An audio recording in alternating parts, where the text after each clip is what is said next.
जय हिंद स्टूडेंट्स। हिंदी की online class में आपका स्वागत है। आज हम पढ़ेंगे कक्षा 8 की जो हिंदी है वसंत, इसका 6वां पाठ। इसका शीर्षक है भगवान के डाकिए। ठीक, डाकिए यानी पोस्टमैन, जिसे पिछले पाठ में आप पढ़े हैं, ठीक ना। तो भगवान के डाकिए कौन है? भगवान अपना संदेश भेजना होता है तो किसके सहारे भेजते हैं, ठीक ना। तो पाठ का नाम है भगवान के डाकिए, जिसके कवि हैं श्री रामधारी सिंह दिनकर जी। एक बात आप लोग ध्यान देंगे कि आपकी बुक में जो लिखा हुआ है वो कुछ अलग तरीके से लिखा हुआ है, ठीक ना। लेकिन हमने क्या किया है कि बोर्ड की लंबाई कम होने के कारण फिलहाल बोर्ड की लंबाई कम नहीं है। अगर हम छोटा छोटा लिखें तो, लेकिन अगर हम छोटा लिखेंगे तो आपको वीडियो में स्पष्ट दिखाई नहीं देगा, ठीक ना। इसलिए हम बड़ा लिखे हैं और 2 लाइन को एक में जोड़ दिए हैं, ठीक है।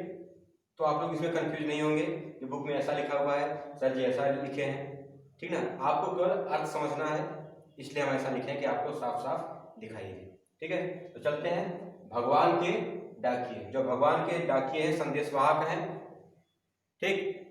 ये भगवान के संदेश लेकर के आते हैं तो किसको देते हैं, किसको सुनाते हैं? जैसे हम लोग, जो व्यक्ति दूर बैठा होता है, उसके संदेश को सुन करके उसके अनुसार काम करते हैं, वह क्या कहना चाहता है समझ करके, ठीक है। तो भगवान अपने संदेश को किसके सहारे भेजते हैं, अपना संदेश किससे भेज रहे हैं, इस बात पाठ में यह लिखा गया है, ठीक है। तो चलते हैं अपने सब्जेक्ट पर। इस कविता का जो पहला भाग है, पक्षी और बादल ये भगवान के डाकिए हैं। पहला प्रश्न अब बन गया आपका, भगवान का डाकिया कौन है? पक्षी और बादल। क्योंकि प्रकृति में तो कई चीजें चलायमान है, कई चीजें चल सकती हैं, ठीक।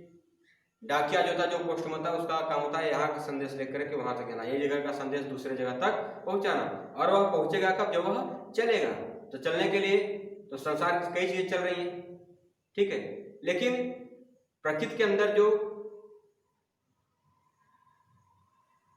सबसे अधिक चलने वाली चीजें हैं, जो दूर तक जा सकती हैं, ठीक है, वो कौन है?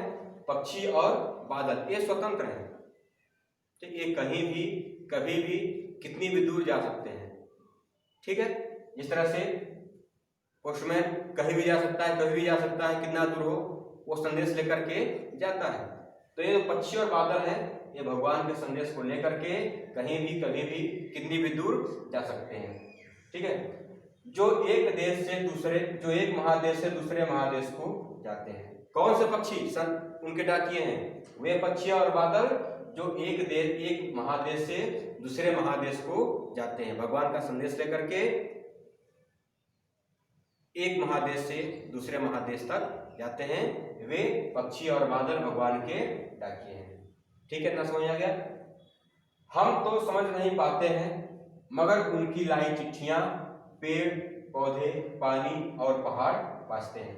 हम तो समझ नहीं पाते हैं उनकी लाई चिट्ठियां। आपके सामने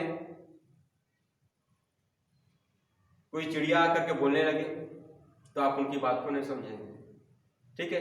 बादल गरज रहे हैं, बादल गरज से क्या कहना चाहते हैं, हम और आप कोई भी नहीं समझेगा, ठीक। लेकिन कभी कल्पना है कि ये जो पक्षियों की आवाज है, जो बादलों की गड़गड़ाहट है, ये कुछ न कुछ उनके अंदर संदेश छिपा हुआ है, हमसे कुछ कहना चाहते हैं, ठीक। ईश्वर का संदेश लाए, भगवान का संदेश ये लोग लेकर के आए हैं, लेकिन हम इनके संदेश को नहीं समझ सकते, ठीक है।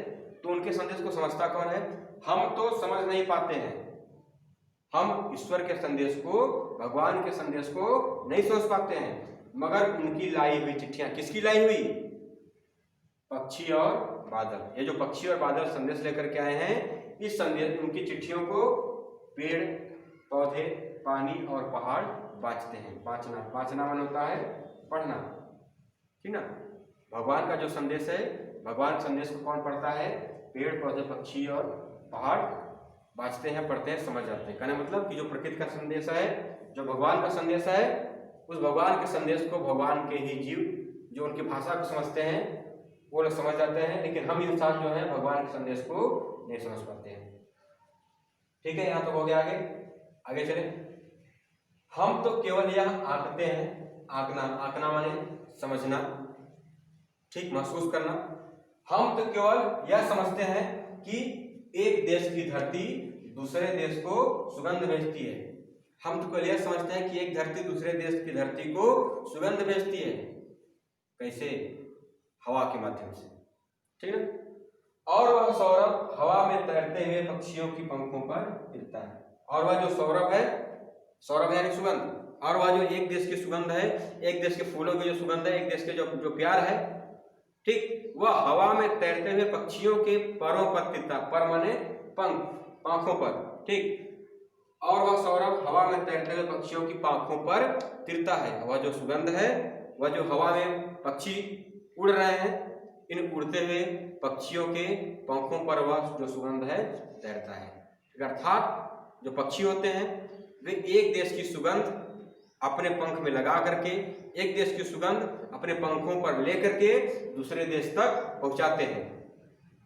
ठीक, आई बात समझ में कि पक्षी क्या लाते हैं? एक देश से दूसरे देश से सुगंध लाते हुए अपने पंखों पर सुगंध को लेकर के एक देश से दूसरे देश तक चले आते हैं, एक देश की सुगंध दूसरे देश तक पहुंचा देते हैं। ठीक, दूसरा, एक देश का भाप दूसरे देश में पानी बनकर गिरता है। ठीक, एक देश का भाप आप जानते हैं बारिश कैसे होती है, ठीक, कि जो पानी है वह वाष्पित होकर के ऊपर जाता है, ठीक, फिर वही पानी बादल से नीचे आता है। ठीक है, तो एक देश का भाप पानी बनकर दूसरे देश में गिरता है। जो एक देश का पानी है, ठीक, देखिए अभी ऊपर बताया है कि संदेश वाहक कौन है? पक्षी और बादल। पक्षी कौन सा संदेश लेकर के आए? पक्षी सौरभ में हवा, हवा सौरभ में सुगंध, ठीक, तो और वह सौरभ हवा में तैरते पक्षियों के पंखों पर गिरता है। जो सुगंध, जो पक्षी हैं वे सुगंध का संदेश लाने का काम करते हैं, ठीक, और जो बादल वो क्या करते हैं? पानी के रूप में एक देश का पानी उठा करके दूसरे देश से पहुंचाने का काम करते हैं। ठीक, इस तरह से दोनों ही क्या हैं? संदेशवाहक हैं। प्रकृति के संदेशवाहक हैं, भगवान के संदेशवाहक हैं, जो भगवान के संदेश को लेकर के यहाँ से वहां तक पहुंचाते हैं। ठीक, वह चाहे सुगंध हो चाहे वह पानी हो। कहने मतलब जो इस कविता का जो केंद्र बिंदु है वह यह चीज है कि प्रकृति स्वतंत्र है, वह किसी को कुछ भी दे सकती है, वह किसी भी बंधन में बंधी हुई नहीं है, ठीक ना। उसके लिए अपना पराया कुछ भी नहीं है। वह सारे संसार को एक समान भाव से देखती है, जिसको जहां जैसी आवश्यकता होती है उसको यह प्रकृति दे देती है। ठीक है, एक श्लोक आप लोग सुने होंगे, ठीक, जो कि हमारे वेदों में लिखा गया, पुराण में लिखा गया, अयम निज परोवेत गणना लघु चेत साम उदार चरिता नाम तु वसुधैव कुटुंबकम। अयम निज, अयम माने यह, निजा माने अपना है, अयम निज यह अपना है, परोवेति यह दूसरे का है, पर यानी दूसरे का, इति यह परोवेति यह दूसरे का है, गणना लघु चेत साम यह गणना, गणना माने गिनती, ठीक, ऐसा विश्वास, ऐसा विचार, ऐसी मानसिकता किसकी है? लघु चेत साम, लघु माने छोटी, चेता, चेत साम माने बुद्धि, ठीक, यह गणना कौन करता है? लघु चेत साम, यह मेरा है, यह पराया है, ऐसी गणना, ऐसा विचार कौन रखता है? छोटी बुद्धि वाले। लेकिन उदार चरिता नाम तु वसुधैव कुटुंबकम, लेकिन जो उदार चरित्र के होते हैं, जो अच्छे स्वभाव के होते हैं, उनके लिए क्या होता है? वसुधैव कुटुंबकम, वसुधा धन एव, वृद्धि संधि यहाँ पर है, ठीक, वसुधैव, वसुधा माने पृथ्वी, एव माने ही, उनके लिए तो यह पूरी पृथ्वी, पूरा संसार ही, कुटुंबकम, कुटुंबकम माने परिवार, ठीक, तो जो अच्छे लोग हैं, जो संत लोग हैं, उनके लिए यह पूरा संसार ही परिवार होता है। लेकिन जो छोटी बुद्धि वाले होते हैं वे अपना और पराया करते हैं। तो यह जो प्रकृति है वह प्रकृति महान है। इस प्रकृति के लिए संसार के सभी लोग एक बराबर हैं। वह जिसको चाहे जैसा दे, जिसको जैसी आवश्यकता होती है प्रकृति उसको वैसा दे देती है, ठीक ना। कहना मतलब प्रकृति स्वतंत्र है, ठीक, उसको हम बंधन में नहीं बांध सकते हैं, वह सबको समान रूप से देखती है। ठीक है, इस तरह से आपका जो पाठ था वो पूरा हुआ।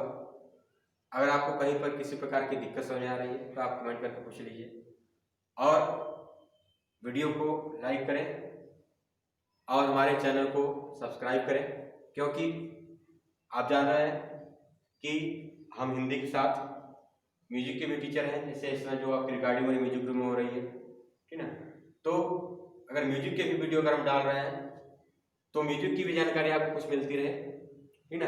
हिंदी की जानकारी तो आपको मिल ही रही है। तो चैनल को सब्सक्राइब करें, वीडियो को शेयर करें, और अगर आपको कहीं भी किसी प्रकार की समस्या आ रही है तो आप बेहिचक कमेंट करके पूछ लीजिए। ठीक है, तो घर पर रहिए, सुरक्षित रहिए। जय हिंद।